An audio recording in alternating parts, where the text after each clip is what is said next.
चलिए exchange traded funds यानी ETFs को समझते हैं। कैसा हो अगर एक ही इन्वेस्टमेंट से रिलायंस, टीसीएस, एप्पल और टेस्ला जैसी कंपनियों में हिस्सेदारी मिल जाए? ये मुमकिन है ईटीएफ्स के जरिए। चलिए देखते हैं कैसे। ईटीएफ को समझने का सबसे आसान तरीका है उसे एक फलों की टोकरी समझना। मतलब हर फल अलग अलग खरीदने के बजाय एक ही दाम में पूरी टोकरी खरीद ली जाती है। तो ईटीएफ एक ऐसा फंड है जिसमें कई एसेट्स होते हैं, पर ये एक ही स्टॉक की तरह ट्रेड होता है। जैसे एक निफ्टी 50 ईटीएफ यूनिट खरीदने का मतलब है भारत की टॉप 50 कंपनियों में निवेश। अब ये सुनने में तो म्यूचुअल फंड जैसा लगता है, पर इसमें कुछ खास अंतर है। सबसे बड़ा फर्क ये है कि ईटीएफ्स सेल्फ मैनेज्ड होते हैं और इनकी रियल टाइम ट्रेडिंग होती है। लागत में तो जमीन आसमान का फर्क है। ईटीएफ्स का एक्सपेंस रेशियो काफी कम होता है।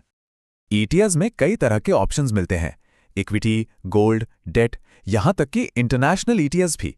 भारत का ईटीएफ मार्केट साइज फिलहाल करीब $60 अरब का है।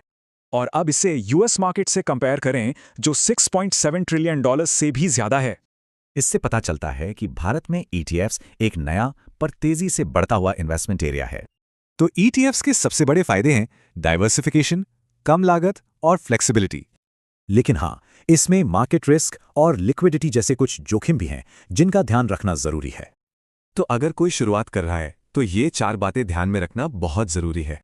और आखिर में एक सवाल, ऐसा डाइवर्सिफाइड और लो कॉस्ट इन्वेस्टमेंट किसी की फाइनेंशियल स्ट्रैटेजी को कैसे बदल सकता है?